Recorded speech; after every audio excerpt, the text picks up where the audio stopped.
Bom dia, pessoal. Dia 29 de outubro, disciplina de treinamento físico, manhã, parte 1. Hoje vamos ter uma aula com os monitores, com o Rafael e o Israel. Eles vão falar sobre treinamento funcional. Tá? Já se organizaram aí, e aí só deixa eu dar uns avisos, né? E quando estiver já terminando, também durante, se quiser, Rafael, pode ir, Israel, podem ir já colocando tá, o material. Mas pessoal, eu sei que deu debate no WhatsApp, isso é bem saudável, tá? A gente trata na medida do possível de ouvir a todos e usem mesmo o WhatsApp para isso, porque durante a aula não temos tempo para isso, tá? E lembrem de entrar em contato conosco mesmo, até para tirar mais dúvidas, ou seja, os canais estão livres, tá? A gente só às vezes não dá tempo de discutir em aula e coisa por causa do tempo pedagógico mesmo, a gente está sempre apertado com conteúdo. Mas lembrem que isso é bom, então queria só registrar isso.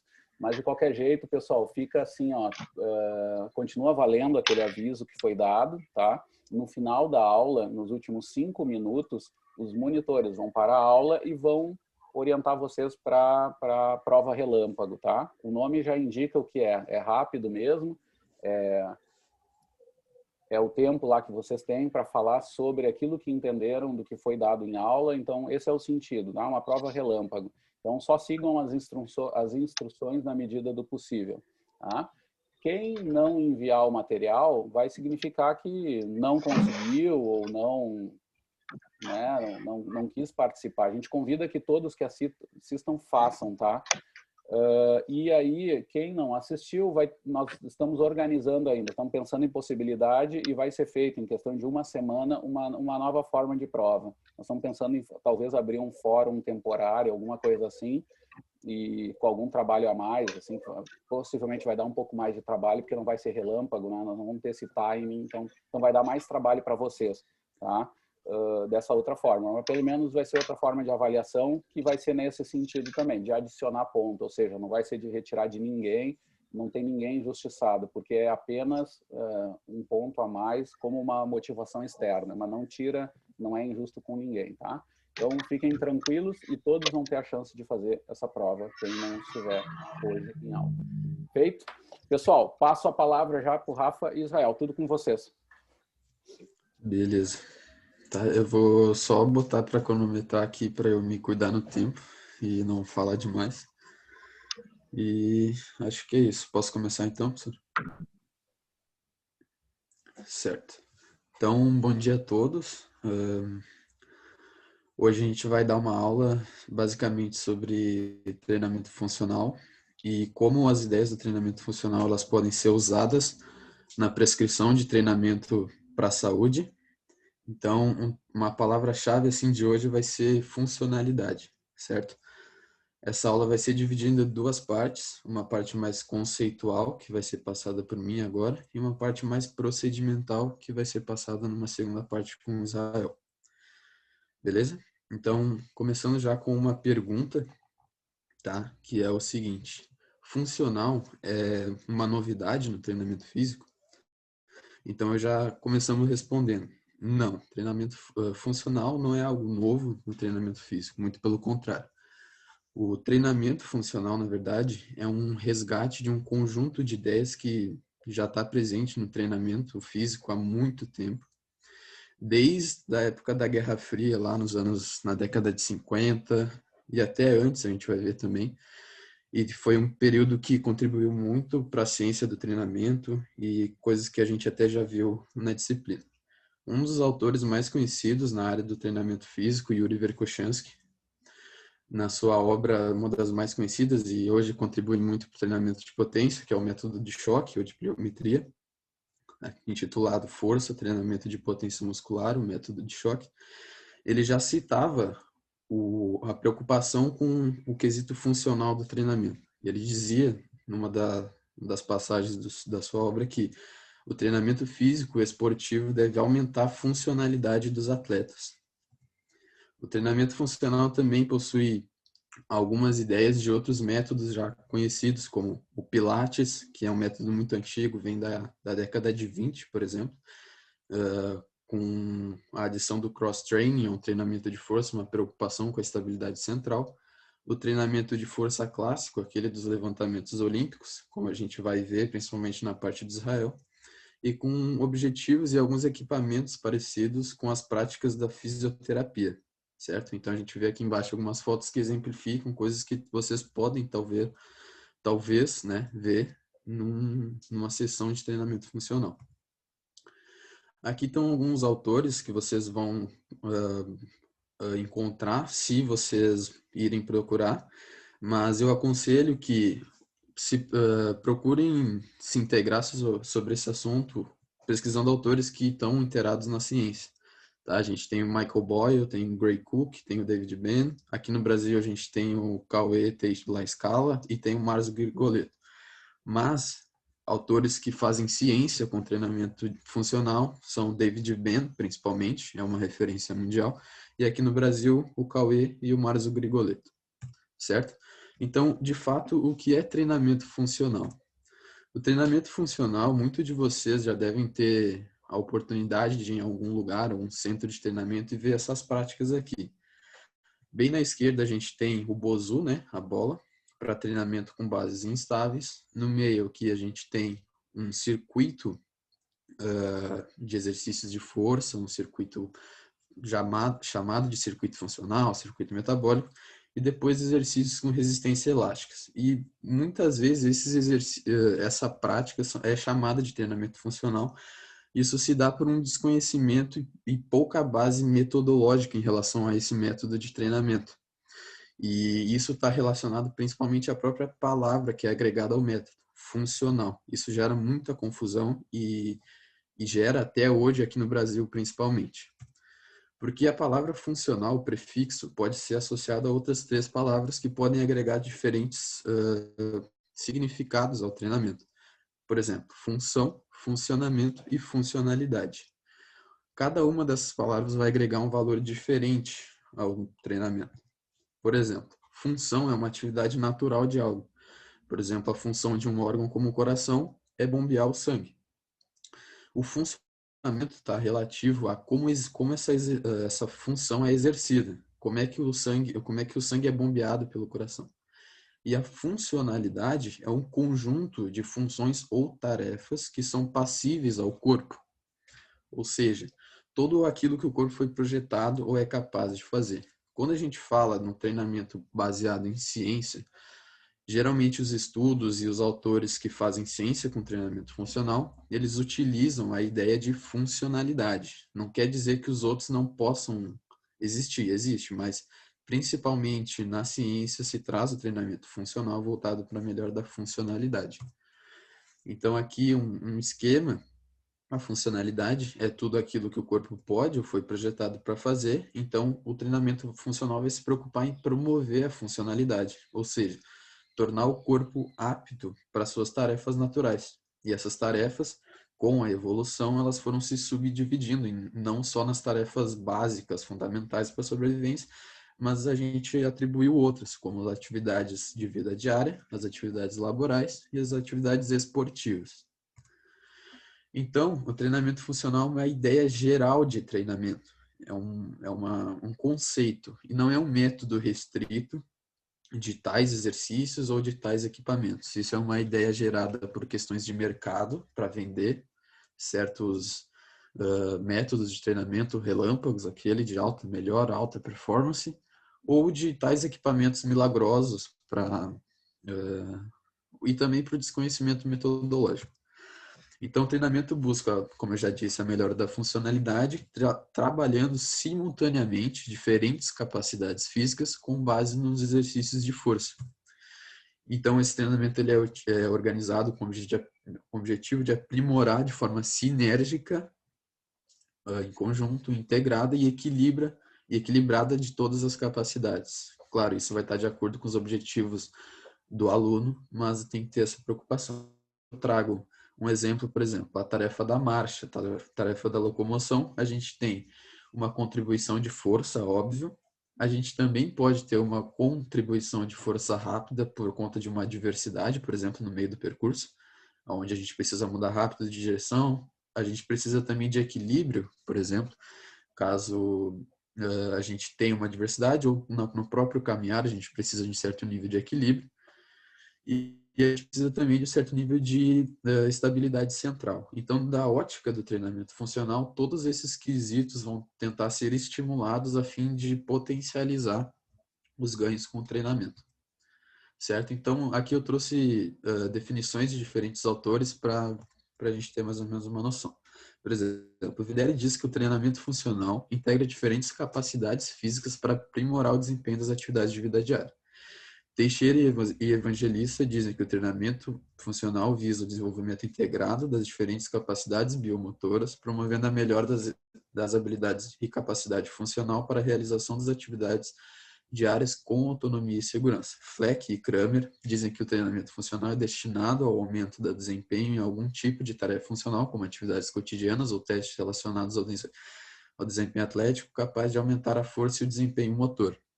Então, todos eles trazem o estímulo de diferentes capacidades relacionadas à funcionalidade, o que dá uma ideia de um treinamento multicomponente, e é basicamente isso, certo? Então, para exemplificar aqui, eu trago um outro método para comparar e talvez fique mais claro dessa forma. Por exemplo, o treinamento de força tradicional, aquele que o professor cita muito lá, dos marombeiros, das low costs, por exemplo, que é a musculação. A musculação ela tem suas adaptações já estabelecidas e justificadas na literatura, sejam elas morfológicas ou funcionais. Mas qual a real diferença entre os dois? Por exemplo, vamos pegar aqui o padrão de movimento de empurrar, muito presente no nosso dia a dia em diferentes situações. A gente precisa empurrar uma gaveta, empurrar uma caixa, empurrar uma porta, um portão, empurrar um carro, como é o caso da foto aqui. Na musculação, esse movimento é principalmente trabalhado no exercício de supino, que é um exercício característico que busca o isolamento dos músculos primários, o peitoral maior e o tríceps, isolando sem nenhum outro tipo de estimulação de outra capacidade ou qualquer coisa que seja. E muitas vezes os indivíduos que treinam somente musculação, eles passam a vida inteira ou todo o período do treinamento empurrando deitado. E aí eu faço essa pergunta para vocês. Qual o ponto do dia a dia de vocês que vocês fazem o padrão de movimento de empurrar deitado? Bom, talvez um atleta de jiu-jitsu ou de judô, sim, vai empurrar deitado quando alguém passou a guarda dele, sei lá. Mas no dia a dia isso é raro. Então, no treinamento funcional, esse movimento vai ser trabalhado de diferentes formas, prevendo especificidade e também como fim a funcionalidade. Ou seja,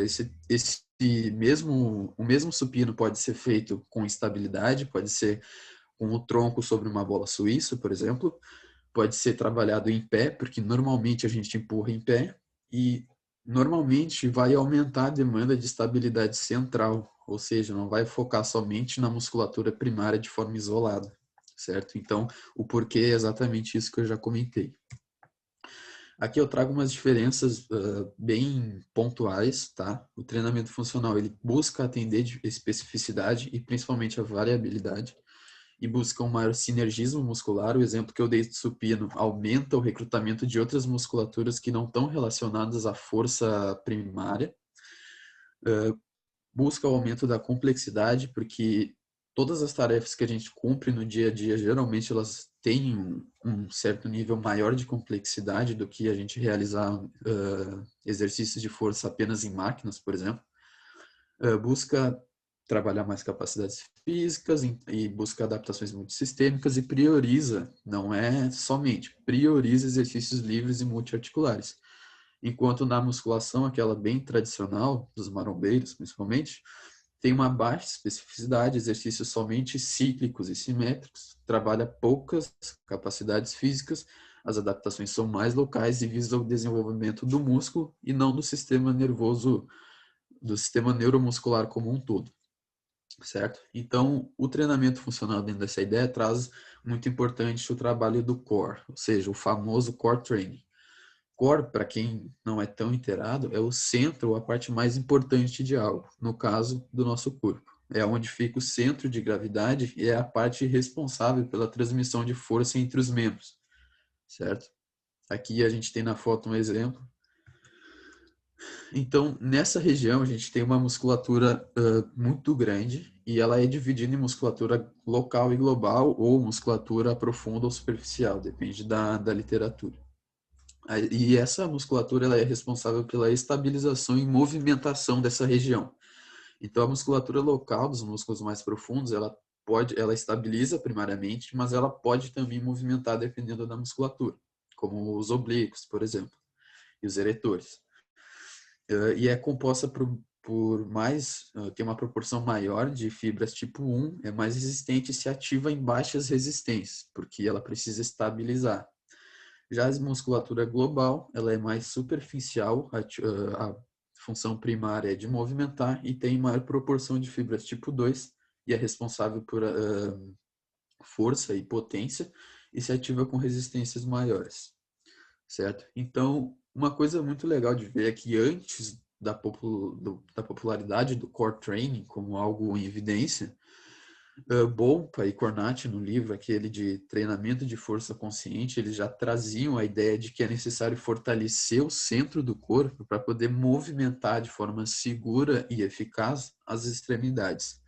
Então, ele trazia a ideia de estabilizar para movimentar. Então, também outros autores dizem que um core saudável contribui para o equilíbrio dinâmico e estático e também para a produção de força nas extremidades e movimentos potentes. Então, aqui embaixo a gente tem 3 imagens e se vocês pararem para pensar, tem alta contribuição da musculatura do core para a realização dessas tarefas. Por exemplo, um soco no box, se tu realizar esse soco só mexendo o braço, por exemplo, esse soco não vai ter uma potência ou uma força necessária para gerar um dano no adversário, por exemplo.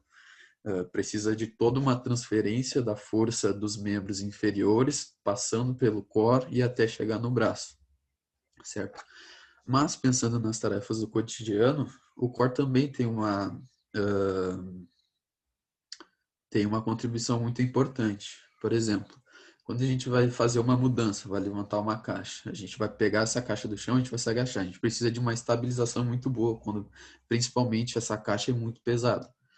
Ou quando a gente vai carregar uma carga que vai gerar uma tendência de rotação de um lado só do corpo. Ou quando a gente vai no mercado e faz compras e normalmente a distribuição das sacolas não são iguais, não são equivalentes. Então o core vai estar ajudando ali para que a gente consiga caminhar de maneira eficiente. Também no trabalho, para as pessoas, principalmente agora nesse período de home office, a gente vai trabalhar muito sentado, então o core é muito importante para manter a postura anatômica, fisiológica. E também na caminhada, a gente pode estar carregando mochila, pode estar andando e conversando ou realizando outras tarefas como mexer no celular. Então, o core é muito importante para manter a estabilidade durante essas tarefas, certo? Então, o core a gente tem que prever que ele movimenta em diferentes planos, como no plano sagital, plano frontal e no transverso. E, portanto, a gente precisa prever isso na hora de prescrever os exercícios e buscar que a gente consiga trabalhar a segurar as tendências de movimentos que o corpo pode sofrer nos diferentes exercícios. E esses exercícios eles podem ser específicos, como as pranchas laterais, prancha ponte glútea, prancha ventral, ou exercícios não específicos, como os agachamentos, os levantamentos do LPO, por exemplo, os agachamentos, que o core vai ser altamente recrutado. Inclusive, tem estudos que mostram que ele é até mais recrutado do que nos exercícios específicos. Certo? Então, aqui a gente vai falar um pouquinho de maneira bem conceitual, tá? O controle de carga nos conceitos de treinamento funcional. Então, na prescrição tradicional, como a gente já viu, no controle da carga externa, a gente tem os componentes tradicionais de volume, intensidade e densidade, mas no treinamento funcional é adicionado mais uma coisa, a complexidade, que se refere ao grau de dificuldade técnica dos exercícios, que eles também vão interferir na carga. E essa complexidade ela serve para conseguir agregar mais de uma capacidade, aumentar a demanda neuromuscular e também prever adaptações multissistêmicas.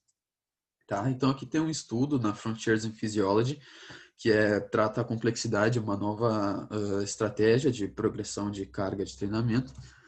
E aqui tem uma divisão. Aqui no lado direito a gente tem o treinamento funcional e no lado esquerdo a gente tem o treinamento tradicional. E aqui mostra que o treinamento funcional ele busca o aumento da complexidade também.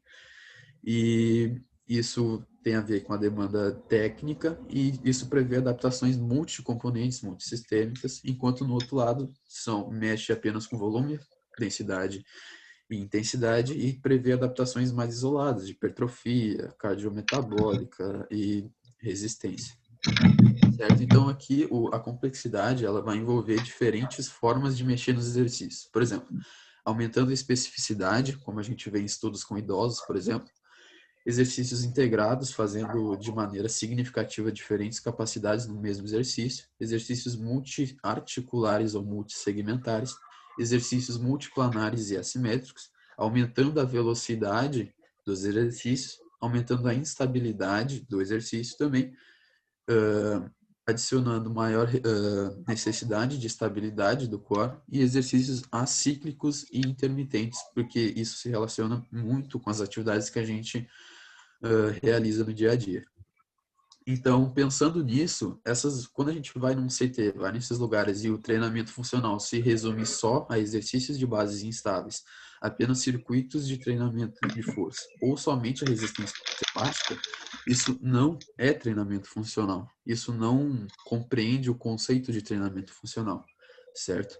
Porque o treinamento funcional ele tem a ver com funcionalidade. E se vocês trabalharem essas coisas de maneira isolada, ela não prevê a funcionalidade do indivíduo que vai treinar com vocês, certo?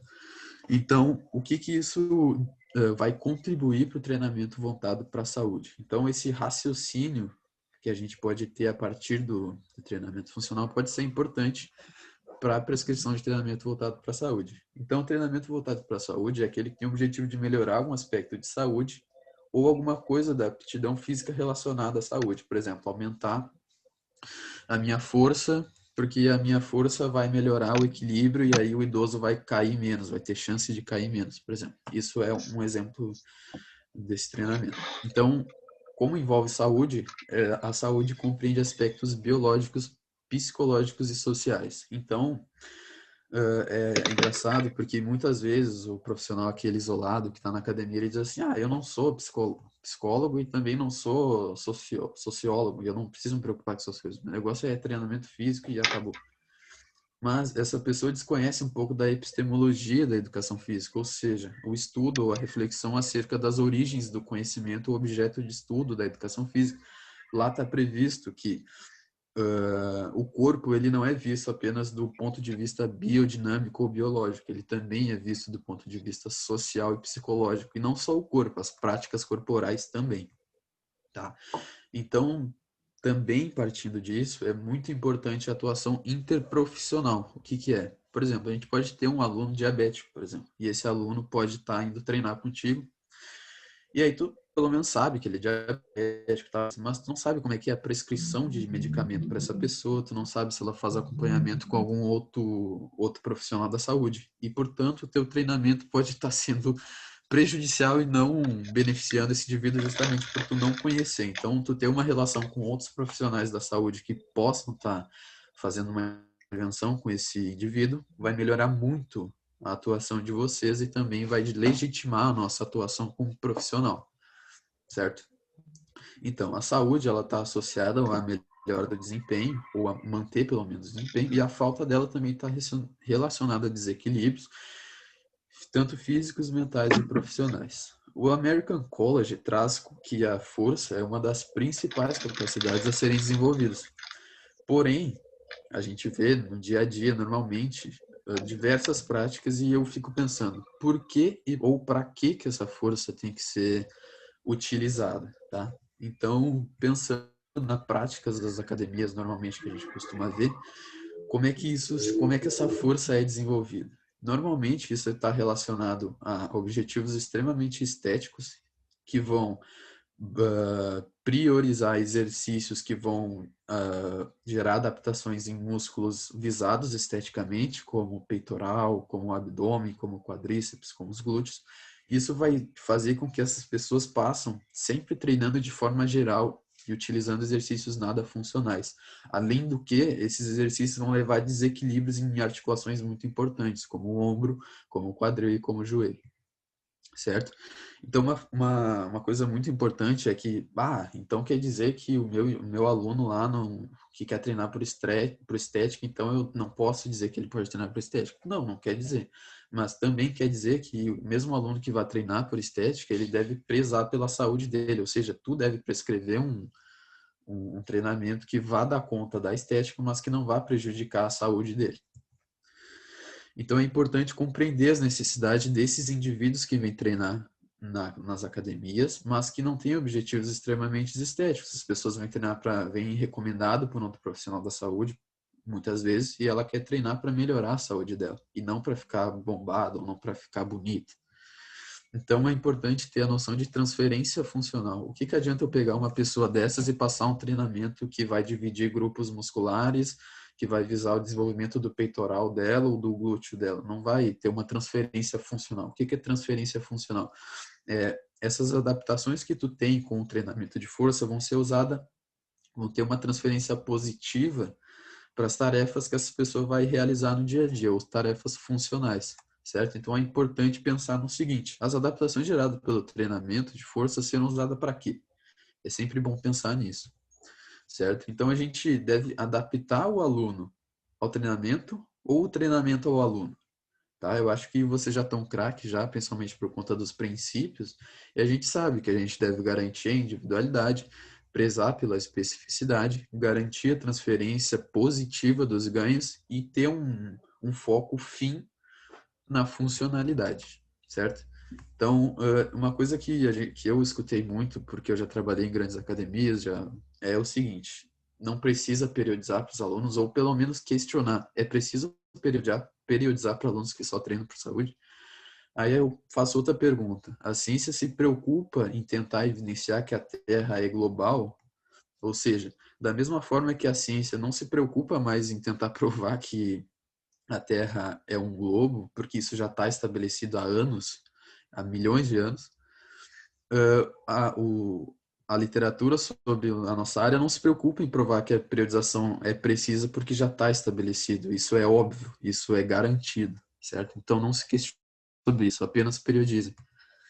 Tá? Então a periodização, como a gente já está craque, é a organização sistemática dos objetivos, dos exercícios, das cargas de treinamento, dos ciclos de treinamento, dos métodos, avaliações, da frequência. Então, por favor, quando vocês pegarem essas pessoas, principalmente não pensem apenas em receitas de bolo. Sempre levem em considerações os princípios que a gente já estudou e também sem hierarquia. Aqui o objetivo não é dizer que o treinamento funcional é melhor do que qualquer outro treinamento ou que musculação é ruim. Não. Cabe ao treinador saber o que e quando fazer com base nos princípios e nas evidências sobre o treinamento físico presente na literatura, certo? Então, dentro disso que a gente já falou, é legal pensar assim: para o treinamento dele ser funcional, vai depender do quê? Dos materiais ou do método que ele utiliza, sei lá, do coach quântico tão comentado pelo senhor, ou pelo próprio professor que vai prescrever e pela periodização dele. Obviamente não vai ser pelos materiais nem pelo método, vai ser principalmente pelo professor e a sua periodização, sua capacidade de organizar de forma racional o treinamento, certo? Então não aderam àquelas páginas no Instagram lá que receitam métodos já quadradinhos de treinamento e acham que aquilo funciona para todo mundo. Na verdade, aquilo é uma estratégia de marketing, uma solução de um problema que às vezes as pessoas não têm uma base metodológica para prescrever exercícios e elas aderem a essas coisas, assim, certo? Então, uma coisa muito importante também é a avaliação. Hoje em dia, a gente consegue perceber que tem várias avaliações que são de fácil acesso, principalmente avaliações funcionais, testes de esforço submassa, tem até a estimativa de um RM, então não tem mais desculpa para não avaliar, certo? Então eu trouxe alguns exemplos aqui que são muito usados no treinamento funcional, que é o FMS, o Functional Movement Systems, e também as avaliações posturais. Aqui eu trouxe um livro que é do Bricot, que no fim ele traz um capítulo só sobre avaliação também. E também o próprio Colégio Americano de Medicina do Esporte traz diretrizes sobre a prescrição de testes de esforço submáximos e etc. Certo? Então, uma coisa muito importante na periodização também é a escolha dos exercícios, porque a gente vê muito hoje as modas, ou seja, tais exercícios são melhores porque estão na moda, e isso não é verdade. E principalmente quando a gente pensa em saúde, isso é um perigo até. Então, eu, por exemplo, sigo normalmente umas perguntas, e que isso está na literatura, e até o Israel vai mostrar depois umas dicas de livros até, que é o seguinte: se fazer as perguntas certas na hora de prescrever um exercício, para que aquele exercício vai usado? Ele está de acordo com o objetivo fim? Ou para quem? Para quem que aquele exercício vai ser aplicado? Ele se adequa às demandas daquela pessoa, às condições que aquela pessoa tem, o nível de treinamento? Isso é importante. Os tipos de tarefas que essa pessoa vai realizar, esses ganhos com o treinamento vão ser usados para quê? Esses exercícios vão prever quais adaptações que vão contribuir para essas tarefas, no caso. Então é importante ter uma noção das tarefas que vão ser o objetivo fim. Os movimentos ocorrem através de cadeias musculares e não em músculos específicos, em planos de exercício específicos. Então é muito importante pensar que durante o dia a dia os nossos movimentos eles ocorrem em diferentes planos e em diferentes com cadeias musculares. Então também outra coisa que vem meio em contraponto a isso é que a gente deve prezar pelo equilíbrio muscular. Tem algumas articulações que elas são dependentes dos músculos para garantir a sua estabilidade, como o ombro, como o joelho, como o quadril. Então é importante pensar nisso também. E, como eu já disse, as tarefas ocorrem em diferentes planos e eixos. E também, esse exercício tem que prever um desenvolvimento geral do sistema neuromuscular e não isolado. Então, pense que todo exercício, em algum momento, ele pode ser funcional, sim, mas nem sempre ele é ideal para aquela situação.